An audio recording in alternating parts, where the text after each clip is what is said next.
I really want to thank you all for turning up this way, despite the very fact that we gave you a very short notice. So thank you for your cooperation and support and being here this evening. Specifically, we invited you to give a press conference regarding our Confederation of Nagaland Chamber of Commerce and Industry, CNCCI, special executive council meet we had today. So technically, CNCCI is an apex state chamber body consisting of all the district chamber of commerce of all the districts of Nagaland, leaving aside the newly formed Nuiland district and Chumukedima. So today we had a wide range of issues that was discussed in the Executive Council meeting, which the meeting stretched over a few hours, so we cannot go into details about all the agendas that we discussed. But a few of the agendas that we discussed that we felt that it should be publicly known also. We want to just highlight those issues. Number one is on the issue of taxation. As we all know, the factions have been growing over the years. And especially again last 3-4 years, the faction has grown so much that today we have about 18 factions functioning, existence of 18 factions in Nagaland. And more or less, almost all the factions are collecting taxes in various forms. Upon that, the worst affected issue is again the multiple taxation by various individual groups. When I'm saying that, for example, a particular faction will tax the transporter which brings my product, again tax in my godown, tax in my sales outlet. So a particular faction tax multiple times. So what happens is 18 factions plus multiple tax, then it becomes too unbearable for the business community to survive. Now the fact is the business community is yet to fully recover from the COVID pandemic. You know, lakhs of rupees have been wasted because of the expiry of goods or the shelf life was no more there. So 2 years shutdown has really hampered the business community. And we are yet to come back from that. On top of that, months and months of the stretch, the business was closed down, so we are yet to recover from that shock. And not only that, but again, worst thing is that we have seen lots of faction growing.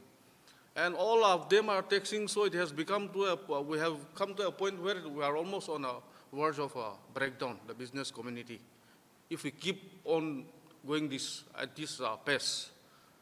Therefore, we had a deliberation at a very lengthy manner, and it was resolved that it has to be streamlined somehow, if at all the market has to exist, if at all the business has to exist. We also, while discussing that, we also took from the angle of new entrepreneurs venturing into business. How will they survive? When the established business establishment is struggling to survive, how will a new venture survive? So it has become a real issue not only with the business community but society at large. You know, you have upcoming entrepreneurs at large. So it is going to affect the entire society. So therefore, we have taken certain few hard decisions, which number one, we have resolved that the state government has to clearly spell out, as demanded previously, which was not answered, that whether this taxation imposed is legal or illegal in the eyes of the state government. If the state government feels that it is illegal, it has to come into publicly stating that it is illegal, and therefore it has to say what measures it is going to take. If it says that it is illegal, then they have to go to and see that the imposition of such taxes are not carried out. But if they say that it is a legal taxation, then the state government has to stop taxing the business community from their side, as well as the central government. So we are here, this is the decision of the Confederation of Nagaland Chamber of Commerce and Industry, not just the Confederation, but the decision of Executive Council, which means the decision of the district chambers of all across Nagaland. So the government has to immediately come out with the response. We expect government to immediately respond us in the public medium. And failing which, I think the business community, this is not a threat, but we are almost on the verge of breakdown, so we have to find a means to survive. And therefore, the government has to seriously take on this issue. Number two is the resolution also discussed that the fact that all the district has a different way of dealing with this taxation. But it has more or less agreed that unless and until the state government comes up with this issue, we will not stay back. Now, while taking this decision, it has come to a conclusion and it has come to an agreement that each and every district will stand together jointly. So when we are saying about district, we are talking about the shopkeeper, the entrepreneur. We are talking about an individual as well. No, unless if any individual is harassed or is been kidnapped or tortured or for that matter to any extent, for the taxation, the whole of business community of Nagaland in unison will respond to such atrocities, actions, or forceful collection. So that is one decision we have we have taken. Secondly, in this connection, again, we also say that the multiple taxation has to end somehow. We cannot have 18 faction having multiple taxation, which comes into 30, 40 tax in various 30 multiple by 3 taxes will be more than 40 taxes. So that cannot be sustained. So we are immediately saying that we will not pay such multiple taxation henceforth. That is the resolution of the District Chamber of Commerce. And upon that, the syndicate system, the monopoly system, the license raj that has been practiced by the various Naga political groups has to stop. Because at the end of the day, the business community also has a family to feed. We have social life. We have business to look after. We have to grow our business. And we cannot always sustain and pay for the luxury of somebody else. So we are not saying that we are not paying tax, but unless these are done away, we will not entertain those kind of taxes. On the other hand, we are also saying that the entire state of Nagaland business community will respond if anything happens to any of the officials of the district chamber, the businessmen, or the Cncci executive. So that is point agenda 1. So I'll give time if anything has to be asked on that line. Anyone has anything to say? Something like that?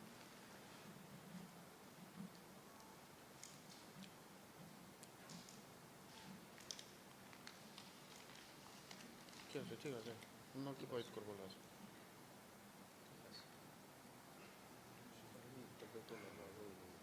তাই তো I think we have no question on that, nah?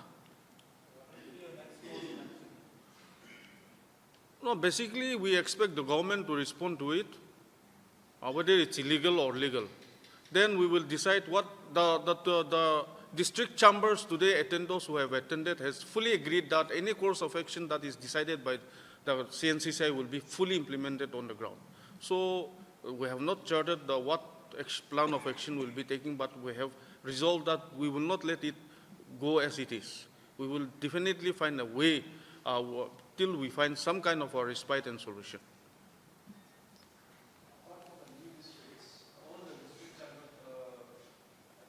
Most of the district chamber attended the meeting, except a few which took a prior permission not to attend because of their already pre-engaged. Yeah.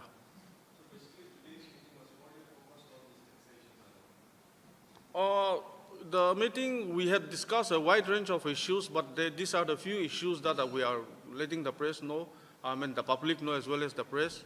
Few other issues we'll address in the near future. We'll bring it to the public domain.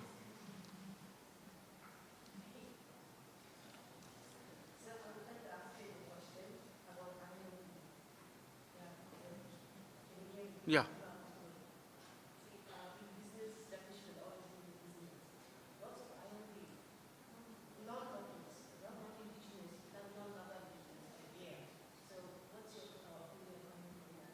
Okay, now let me take that at the last, okay? Because let me complete what we have discussed today. So can I go to, if the taxation part is over, can I go back to second resolution? Is that okay? Okay. So the second deliberation and resolution is on the random checking of business establishment by the unauthorized people. You know, everywhere, everybody becomes an authorized person to randomly check the business establishment, which has become a big harassment to business community. Now today, a person goes and then just randomly enters a counter and says that these products are already expired, why are you keeping in the counter? What we are saying is the consumer has right to insist that the material, the products that they buy is not expired. But there are certain systems that functions within business community that you cannot just dispose of your expiry product like that. For example, you have certain products expired. Then the company says that, or the manufacturer says that unless we come and witness it or take a photographic evidence, we will not, compensate it. So what happens is the businessman is forced to keep that product inside a counter or in a godown. Now, there are few individuals or people who just randomly goes and if they see this, they blow the whistle, they make it hala gola saying that they are selling the expired product. Now, this is not justified. So we have decided and resolved that an individual, if a person is caught selling an expired good over the counter, the individual has every right to take action on the person who is selling that as per the law, not kushi-mushi. But if a person goes inside the counter and start checking it, he's going to definitely find an expired product because that is the rule of the company or manufacturer. Now we are saying that, and we are going to write to the government that as district as well as all the administrative headquarters which has a town council has to set up a committee headed by a food safety officer or an administrator with a member from the district chamber, a representative from the civil society, and of course the police. So this committee should be only the authority to check the expiry products inside the counter. If caught, then that's different while selling it, but checking should not be done by individuals or group of people or any association or organization. Because they are not competent, they have to be trained competent for expiry products to be checked. And without being qualified, without having a certificate or degree in food products, a person cannot randomly check and say this is, declare it as the contaminated or expired. Therefore, we have resolved that the state has to immediately come up with a committee on all the districts and towns, forming a committee, and if at all the civil society or any individual has grievances that certain shops has to be checked, then the issue should be taken to the notice of that competent committee, and in their witness, the shop should be checked. So that way we can streamline. Otherwise, it has become a daily harassment for business community across Nagaland. And in fact, joking aside, this is also a fact that it has become a source of income for somebody, which we cannot helplessly watch and then entertain. So we are very serious on this. Maybe I'll give a short time for any questions to be asked on this issue. Any supplement from my colleagues? Hoi jabo?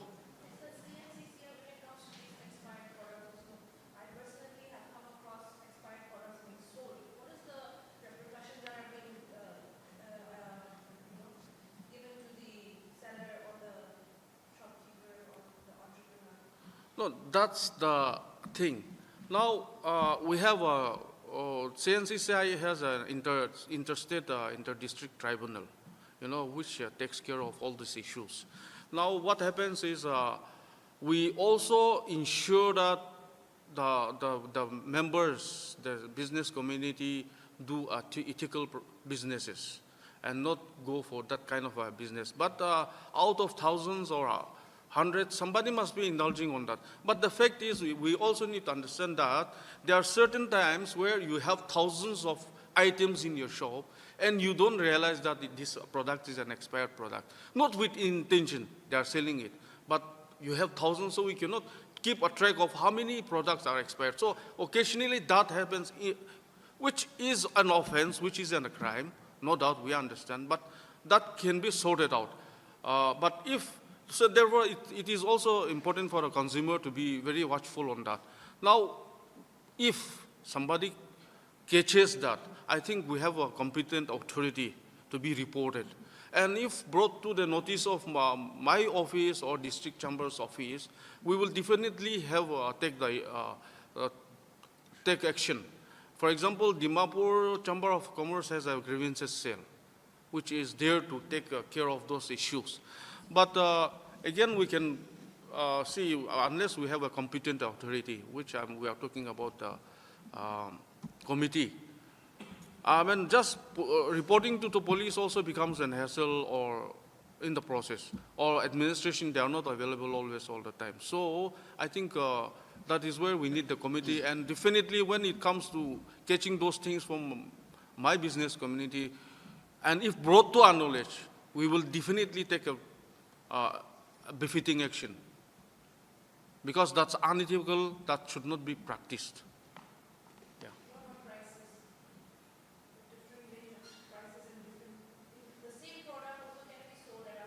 Yes.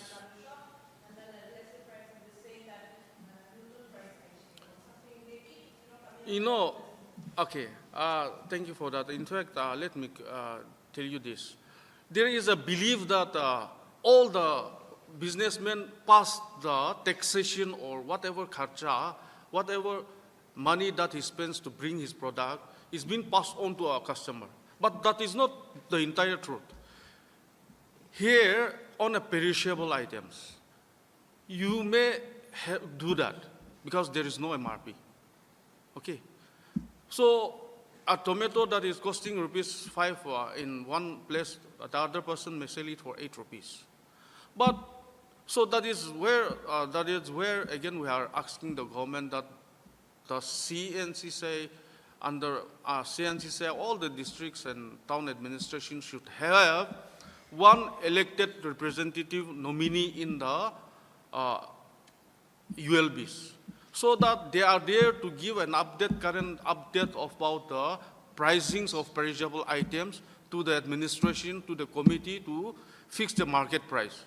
And I think we were close to it, but since the Municipal Act has been scrapped, so I think we have to start afresh. But nevertheless, the urban development has in principle agreed. Now, on the product of products which has an MRP, you know what? Now today consumers are very conscious about what they are buying. They check their expiry date, they check how much the price is labeled. Today, we cannot, as alleged and as accused, that the business community shift all the profits, all the taxation extra baggage to the customer. It's not true, because if a bottle of this mineral water costs 10 rupees, I cannot sell it for 12 rupees because a customer will not pay me 12 rupees. He knows the price is 10 rupees. Now what happens is, the whole over India it is rupees 10, I'm also selling at rupees 10. What else? I'm paying 40 another taxes. So technically a businessman's profit margin is shrinking. Not everything can be passed on to customer. So we are also struggling. That is why we are saying that unless we are saying we are on the breaking point. Because how much profit that we are supposed to earn has to be passed on to someone. My fellow businessman in Delhi, if he sells this for 10 rupees and earns 5 rupees, here in Dimapur, I'm earning 1 rupees. How will I survive? Therefore, we cannot pass on. Therefore, we are saying that the businessman cannot fraud all the customer on all the ranges of products, except for perishable items, and there are few imported products which are not labeled. So this is one thing that I want to dispel to the public also.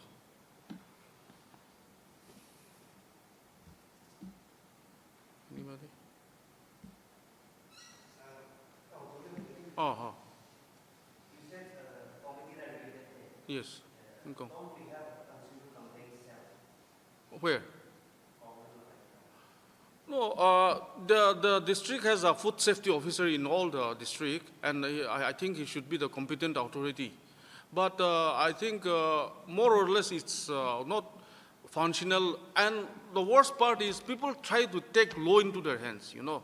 So we are not aware who is the authority also. If somebody stumbles on something, then if he has a good intention, then he will say, don't do this. And then warn the businessman to not to do it again. But a person who has other intention will say that unless this is 5 rupees, 1,000 no dile tu no choru. So it has become a business for some also. I'm being very blunt here. So we cannot sustain that. It has to be processed. It has to be standardized across Nagaland.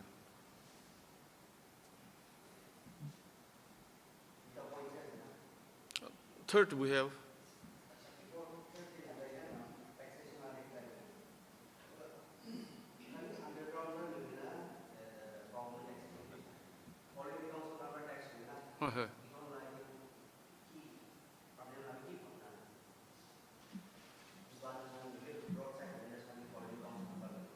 Acha. Well, we are not much aware of it, but I think unless there is an appropriate approval from the competent authority, I think that's illegal, and that should not be. And we will see to it that that is not carried out. We'll try to investigate, find from our source, and if that is randomly existing, then I think we have to take it to their knowledge and see that it's not happening.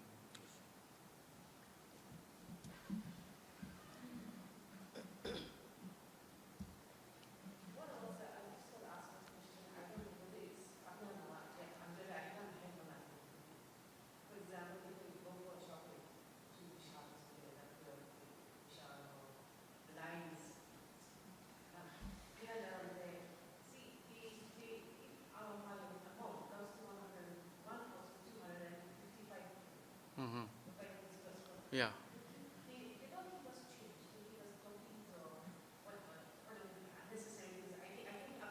Right.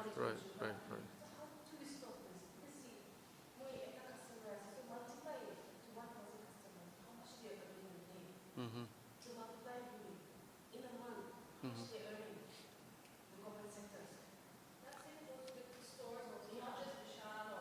Yes.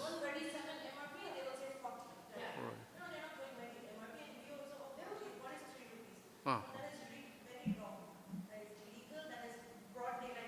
Right, right. In fact, it's very strange that, all over India, a rupee coin is still accepted. A 5 rupee coin is still accepted. A 10 rupee coin is still accepted. In Nagaland, it's very strange that the value of coin is not there. Even if a person sitting on the counters gives you a change of 5 rupee coin, you will say, no, I won't take. Most of the people, I'm not saying all of the people, but the value, otherwise it is still a legal currency value that can be used. But I don't know, it's very strange that it is not happening. In fact, that is where I think we have to encourage our people to start using the coins, because as you said, in the long process, even that makes a huge difference. Now, business establishment earning that, from that, I think, again, that's something wrong, because he is or she is supposed to return in cash. And it is your right. I think the consumer should not hesitate to ask if you want in cash to be returned. I think there should be no issue why they should not give you. But there has to be a system where they should not ask in the first place. You're not supposed to tell them this is wrong. No, ma'am, it's a business. At the end of the day, a businessman would love to sell the maximum products he has. So it is a way of marketing, saying that, ma'am, pastaga kuchara nai loi loi na.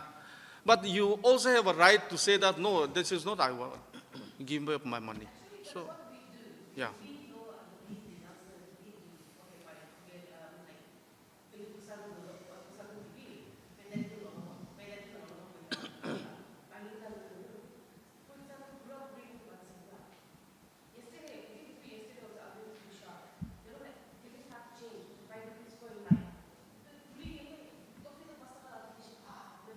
Hmm. Hmm. That's very wrong. They should explain that. So you also check with Wanda. The point is, you know, we have a oil division, total division. He or she might have thought like, they want to go like division. Then we find out. I'm not quite clear. We think about the LTV. Yeah, I think, Nara, I got your point here. I think both the consumers and the owner has to be honest with each other. The consumer should honestly say that I don't want this product, I want my money. Insist. Yeah. On the other hand, I think we will also go for an, kind of an educative drive to the business community that, you are not supposed to force sell something which they don't want. So I think that is something we can work on. And thank you for highlighting that. We'll definitely do that. You're telling us to do away with this system. How to go about it? Basically, it's like so easy that we are accepting of it. Right. Because everybody is accepting it, they have no choice, so they do it. But I don't Yeah, think it yeah, should be accepted yeah. from the sellers, from the entrepreneurs, from the business establishments also. Just like it's okay to do it. Yeah, most of us feel that, 5 taka se, 2 taka se, it's okay. That it is. Yes, yes, yes, yes. Yes, yes, and that's why we need to start valuing the coins, number one, and the customers, the consumers needs to insist they're on their right, and also on our part, please, if you have any those kind of issue at hand, or if you catch someone, please don't hesitate to call our Dimapur Chamber of Commerce in Dimapur. Their grievances cell, they will definitely respond. And then meantime, I think this is one issue that the business community will try to educate each other, the need for being honestly, giving the change to the customers. So I think, thank you for highlighting that, yeah.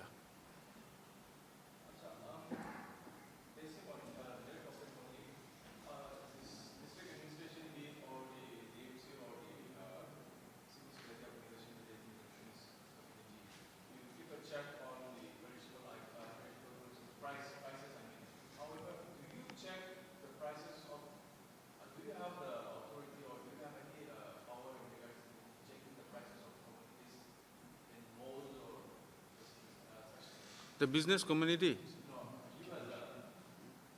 No, I think I also as a consumer, though I represent the business community, I'm also one of the consumer, and I mean, like in Naga style, everyone is an authorized person. But if you go legally, I think none of us is legally authorized because we are not authorized by the government, except on the situation where somebody sells me over the counter that an expired good.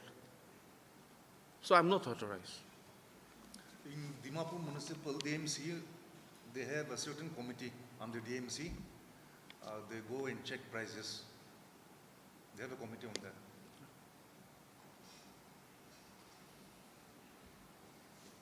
So I think on this, I think we're done now. I think third, okay, again, that this is Pan-Nagaland issue.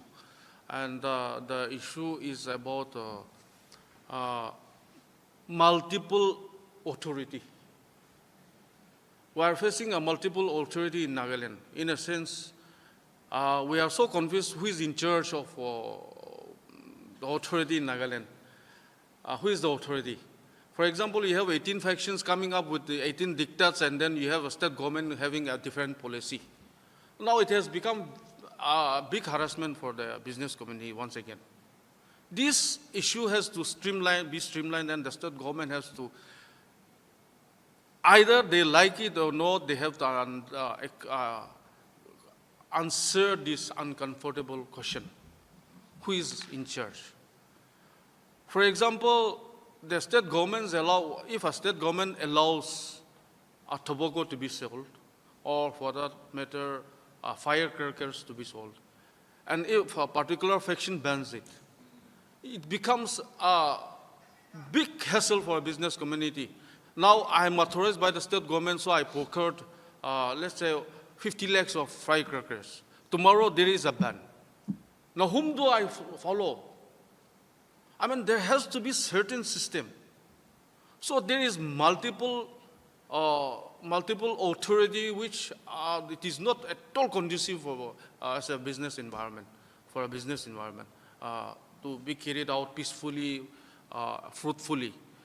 And therefore, the state government has to now come out and say that who is in charge, and then if the state government claims that they are the authority and in charge, then they have to clearly direct all the rest of the authorities who are issuing such instruction in a categorical terms that this is our business, you don't touch into these areas. Itu to kurwoi lagbo, noile to ekdin te ekjon mana agena itu bon kori dibo, ekjon Sunday closure kori dibo, ekjon pura kholibo parbo kobo, ekjon pura firecracker bikri kobo na parbo, ekjon pura bikri kobo parbo, dosta manu itu nohobo, dosta manu itu. Are there's no system at all. So I think this is one issue that is again confronting all the districts. And we have agreed that the state government has to come out clearly and says that who is in charge, and if they are, then they have to disown all other directives that is in place, and they have to put in place the legal orders that has been put forth by the state government in all the areas that is specifically related to business. So these are the three things we really wanted to highlight with the business, the public as well as the business community. Nagaland TV, Sob Manulaga Awas. Watch us live on Geo TV and on your television sets as well. For Dimapur viewers, we are on channel number 994 in Global Chapter, and Kohima and Mokokchung viewers, switch to channel number 138 on Hornbill Digital. For all news and updates, follow us on Facebook, Instagram, YouTube, and Twitter.